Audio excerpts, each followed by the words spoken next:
unhappy for the reason you think. Because most of the time, if we're not sure, we say, well, I don't know why I'm not unhappy. I got this and I got that, but I'm still unhappy. It's because of something else that's going on. So we're going to change this week. We're going to talk about another question. Because if you're unhappy, you ought to be able to change that. But if you've ever tried to change anything in your life, you find out the next question: why can't I change? I have a certain behavior that I would like to change because it's not working for me. And so you try certain things that in the illusion, you have been told by media and by other things that, oh, if you only would do this or that or something else from outside of you, you'd be happy. You'd be happy. That's why manifesting is such a popular subject. Because we would like to get something from the outside that we don't have now.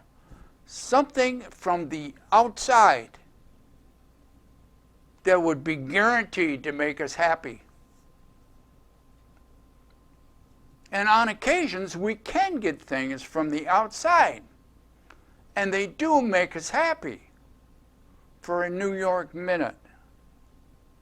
And then we drift back and back into same old patterns. Why is that?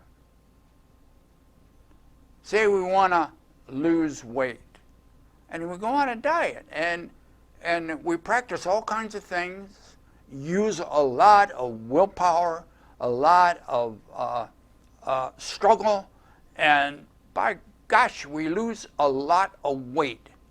And we look good and we feel good. Again, for a very short period of time, most of the time. And then we drift back, and we're right back very close to where we started. And we say, oh, nothing's working.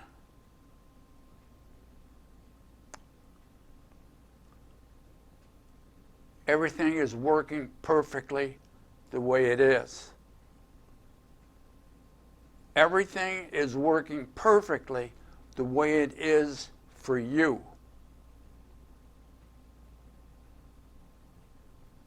Oh, now there's an unusual statement. Well, I'm unhappy. Why can't I change? That's what we're going to talk about. That's what this video is going to be about. Why can't I change? Now, everybody changes. Everything changes. Nothing stays the same. A short time ago, we talked about whirlpools in a river. You may recall that. I'll try to figure out which one I said that in. But when there's a river, there's a flow of water, a flow of energy, and because of the terrain, because of the temperature, because of the bottom of the river, here comes a whirlpool. We get a whirlpool. But the water is flowing constantly. It's going in a whirlpool and it's going out and down the river. But the whirlpool stays. The whirlpool is a pattern in the river. The water doesn't stay, but the whirlpool, the pattern, stays. Why? It's kind of like your change. You want change. Oh, you're starting to make change and it's looking real good. And then it's the same thing, or almost the same thing. Or you do change, but you're not happy. Oh, those are two different conditions. You get the change you want, you're still not happy. So that's what we're going to be talking about. And we're going to, in a minute, I'm going to draw a little diagram, a little model on my whiteboard to see if we can find out why we're having such a hard time not changing, because we do change and we will change, but maintaining the change that we want. Maintaining the change that we want. So you may use certain techniques like manifesting, vision boards, meditation, all kinds of techniques. But as time moves on, you end up back in the same patterns. What's going on? Why can't you change and maintain the change? A very interesting question. So you'll notice up on here I got my old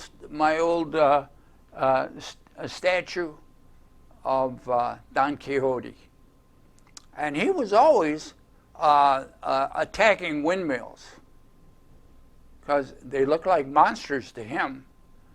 And a lot of times, you wanting to change seems overwhelming, like it's a big monster. We're going to see if we can make that a little smaller, and give you some insight into how you can change. So we'll be right back in a second.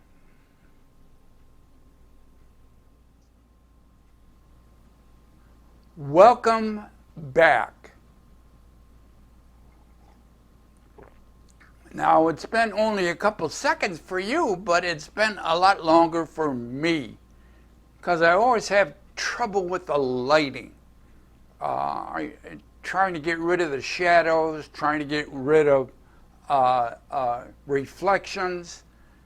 So setting this up isn't quite as easy as I would like it to be. So on our board, we have our subject for today.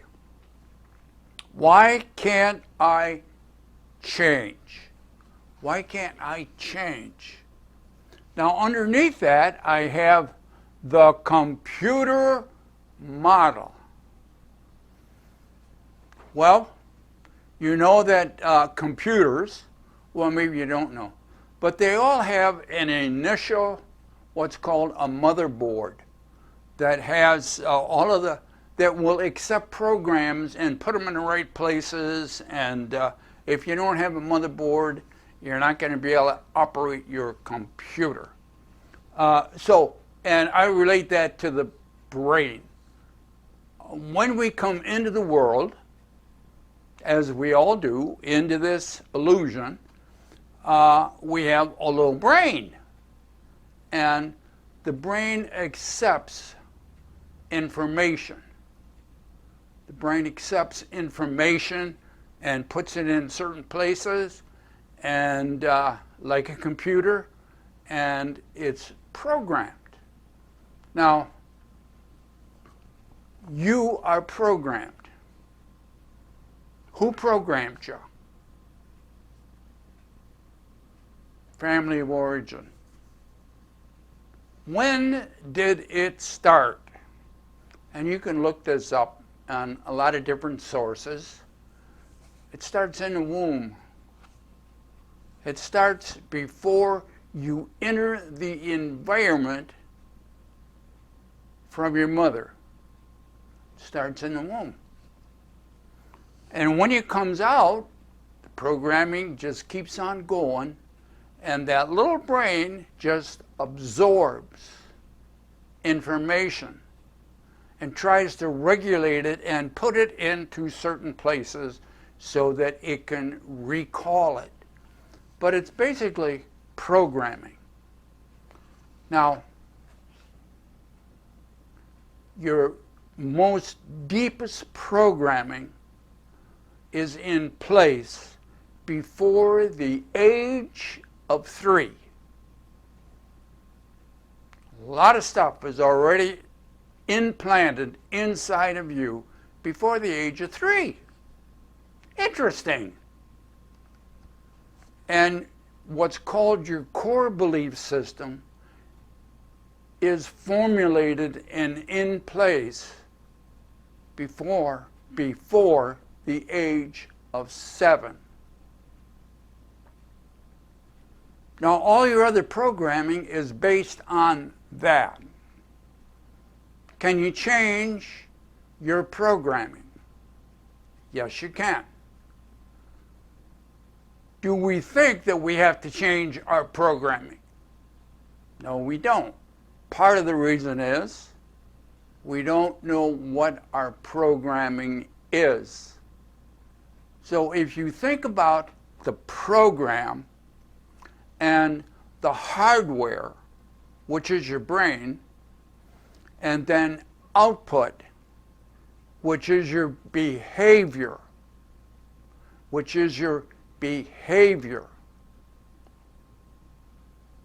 So now you're unhappy. You don't know why you basically do not know why you're unhappy. You think you know. You think it's because you need a different job. Your relationships aren't going well. You don't have a social structure. You can name all kinds of stuff. Underlying all of it is your programming. Now, what is your programming?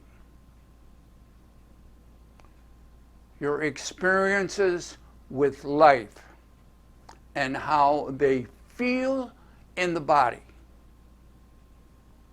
And so your experiences with life, starting in the womb, are now memories. So your programming is now memories.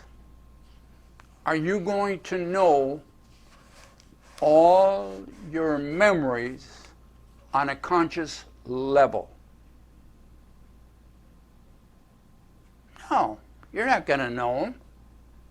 Most of them, the major ones, were put in place before the age of 3.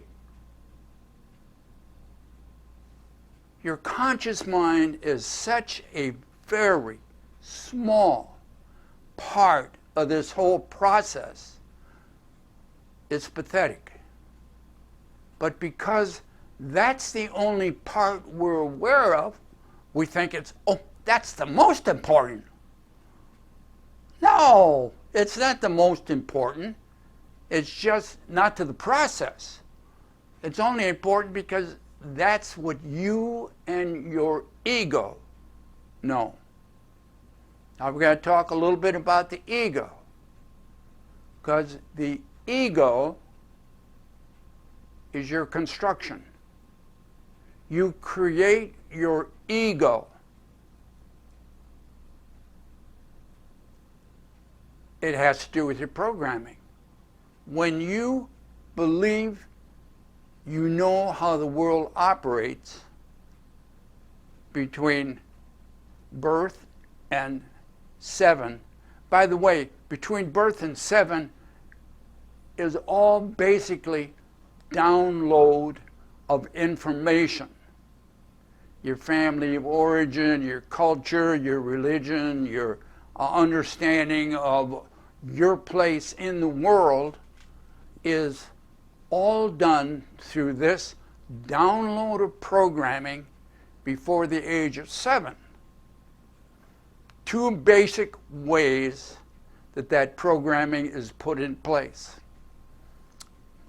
We talked about it before, but I will mention them here. It is hypnosis and repetition, repetition, repetition. What you do over and over and over and over gets implanted, and that becomes your belief system. So you operate on a program based upon your belief system. And so that's the computer model. You're programmed. And your subconscious mind, which holds all of your programming, because it holds all of the memories and how they're interlinked, inside of that memory system. Very tough to change. The subconscious mind is a habitual mind. Habitual mind. And it operates on its programming. Now, it can get sick and it can do other things. I mean, your body can get sick and you can do other things so that the programs aren't always followed because you got other priorities that come in.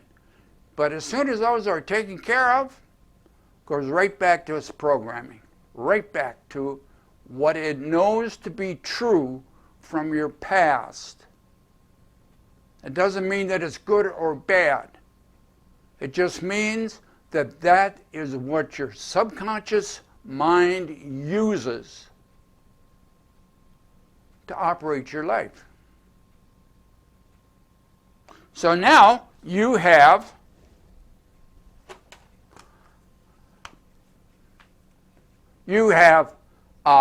software,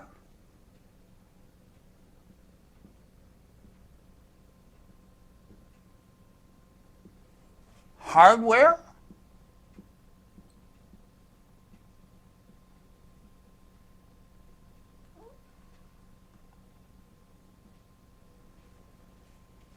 and output.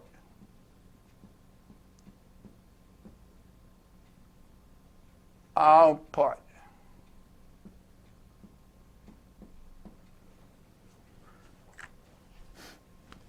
We already talked about the program.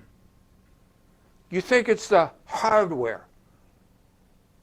I want you to kind of change that idea that the brain is the program. Brain isn't the program. Brain is a processor of information. It is hardware. Out of the hardware is signaled how the body is going to respond. And the body is the output. Your behavior is the output of this process. So if you want to change your behavior, what do you got to change? The hardware is just hardware. It just operates. Now a lot of people don't think it's this. Let me see if I can give you an idea. Pharmaceuticals. When you are not feeling well in your body, okay, the hardware isn't feeling well, you take a medication. Say you have depression. Okay, I got depression, so I'm going to take an antidepressant. You go to the doctor, you go to the hospital, urgent care, and I say, oh, I'm depressed. They say, oh, we have an antidepressant medication that will take care of that. Okay? So the medication goes into the body, and it is a signal to the brain how to operate the body. And it will. It'll relieve the symptoms. But if you take an antidepressant today and you feel better, you take the same antidepressant tomorrow and you feel anxious. You say take the same antidepressant the next day and you're paranoid. You take the same medication the next day and you're suicidal. No, that's not what happens, because the signal to the brain, it'll operate the same way. The signal to the brain and all that chemistry in the brain, it operates the same way. So you give the brain a certain signal and it operates a certain way. You take that medication away and it operates a different way. So the brain is just responding to signals. It's hardware. So the software gives the signal to the hardware processes the signal, and you get an output behavior. Output behavior. So these are patterns. You have a pattern inside of you of who you believe yourself to be. I got to say that again because this is very important. You have a pattern inside of you based upon your past experiences of who you know yourself to be. Absolutely. This whole thing, software, hardware, output, operates on those patterns. So now, you want to change the pattern. You want to change the output. What do you got to change? Hardware just doing the hardware. It's taking signals from the software. What do you got to change your output?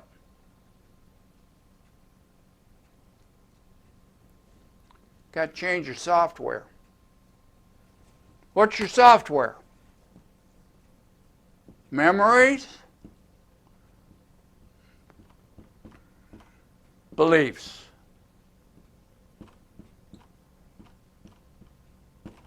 Memories and beliefs. Beliefs come from memories. You change these two things, you're going to change the signal to the hardware. The hardware is going to process that signal differently and affect the output. Now, what do we do when we want to change our memory? We try to do the memory, and this is a good thing, and it sometimes works. That's why it's so difficult. You're going to do repetition.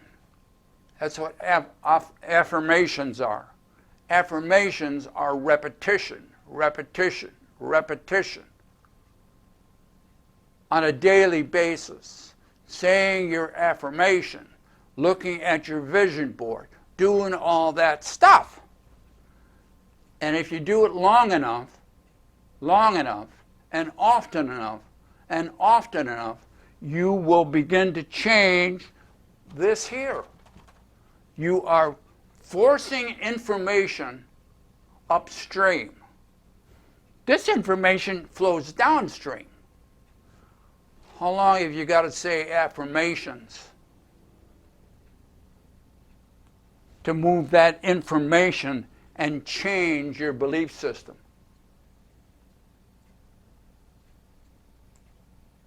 Well, in general, they say, well, you got to do it 30 days, about a month, 27 to 30 days. But you got to do over and over and over, hundreds of times to make this. Well, the normal process in doing affirmations is, well, I'm going to think happy thoughts now and then. And the universe will do stuff for me. This is why change doesn't work that way. You have to change your programming. You have to change your memories, the negative ones, that you hold in the past, which will change your belief system, which will change the signal to the hardware, your brain, that will affect your output or your behavior. Now, if you don't do that, you're not going to change. See, you have this pattern, like we talked about in the river. You have this whirlpool, this pattern of who you believe yourself to be. You have to change the pattern. You have to change who you believe yourself to be, which are based on your memories. You have to break your old belief system by healing your past negative memories. Now, there's a lot of things I say that you have a certain behavior for a long time because of some trauma in your life that happened 10, 15, 20, 50 years ago. And we have a tendency to say, oh, that's not important anymore. It's too far away. I took care of that a long time ago. If you still have a pattern in your life that's negative, that is keeping you from change, you didn't heal it. You tried to bury it. You tried to dilute it. You tried to do a lot of things, but cause and effect are tied together. They're locked together. You can't have an effect if you don't have a cause. If you have an effect, the cause is right there. The cause isn't in the past. As far as the subconscious mind is concerned, if you have an effect, the cause is right there. Yeah, but it happened when I was a child. This happened, that happened, abuse of many different kinds, sadness, loss of love, whatever it is. If you are having an effect, a behavior today, an effect, as far as the subconscious software is concerned, the cause is right there. Cause and effect are not separated. And so now you're working on an effect, which is your behavior, and you're not trying to change this. You're not working with this. You're working with repetition and affirmations and vision boards and therapy and exercising, and you're doing all kinds of stuff, all good stuff. And it's going to change you. But this is who you think you are. And when you stop dieting, when you relax your exercise program, when you decide not to go back to school, the old belief system just reasserts itself and no change takes place. No change takes place.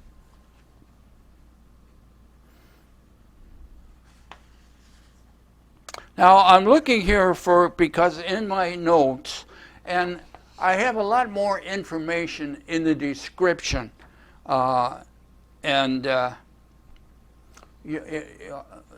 also some references.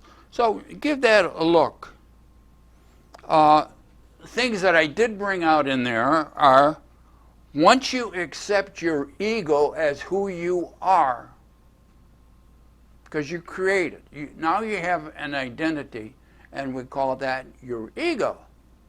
And and you believe that's who you are, that becomes the lens that you see all your world through. And you will not see the world the way it is. You will not see the present moment the way it is. You will only see it, the present moment, the way you are, based upon your programming. So you believe you see what's there right in front of you, but you really don't. Well, how do you know you don't? Other people say they're seeing the same thing. It's your interpretation that's different. So look at that and recognize that your belief system is the boundary of your life. It's like you're looking, you're standing in the sun and you're looking at the sun, and everything is open and everything is beautiful. But this part of you, it's like you got your back to the sun and you are only seeing a reflection of who you think you are. And it becomes the boundary in which you live, your comfort zone.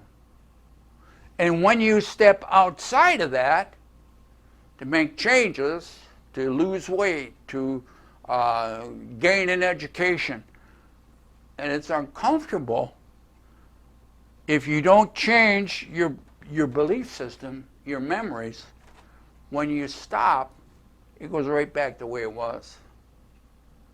It snaps back almost instantly. You'll start eating different. You'll start finding ways, reasons why you don't have to go exercise. I find all kinds of stuff like that. And the first thing you know, you're back to where you were. And then you say, oh, why can't I change? You need to change your programming. You need to change your software. You need to change your belief system around who you believe yourself to be. Now, when we do that, I mentioned also that this pattern here is very formidable because it's backed up by old memories, old hurtful memories, and your ego. And it has many defenses to keep this in place. You may be able to override it for a short period of time, but when you relax, it moves back into this pattern unless you change this. And if you look at all the people that are using affirmations, if they worked, there'd be a lot less, because people would get what they want. So you don't know what your belief system is because it's in place, or a lot of it, before age 7, before age 3.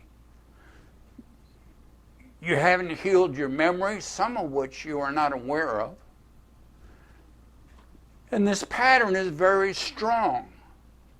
And when you do override your habitual behavior, you have to do it for a long time in order to move that information up here to the software, to the subconscious mind, and change your belief system. When you change your belief system, your hardware gets different signals, and out of that comes different behavior. Now, one thing I wanted to mention, the wisdom of A Course in Miracles. And it says, this is lesson 7. It says, I see only the past. I see only that. You don't see this as a belief system. You see this, well, that's just the past. You can't change the past. You're right, you can't change the past. But your memories are not the past. Your memories are your construction. And since they're your construction, you can change your memories. The past isn't important because nothing there. There's nothing there in the past, nothing physical anyway. So, but you're seeing only the past. And you can't see possibilities until you heal the past. And then, almost like magic, change happens. Not only does it happen, it must happen when you change this, when you change your software. So, give that some thought. Oh, and I ended up with, let's see, so you can't change because your past that you bring into the present moment, your current world directly reflects your belief system, which is memories. We got a lot to talk about. The secret, heal your past. You release the future and the present moment changes. Oh.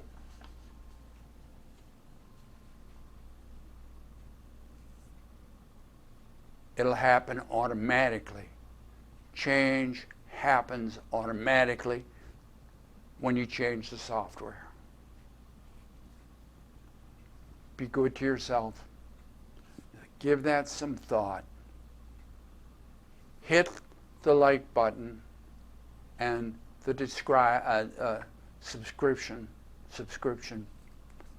And we'll look forward to seeing you next time we get together here in the illusion. Bye now.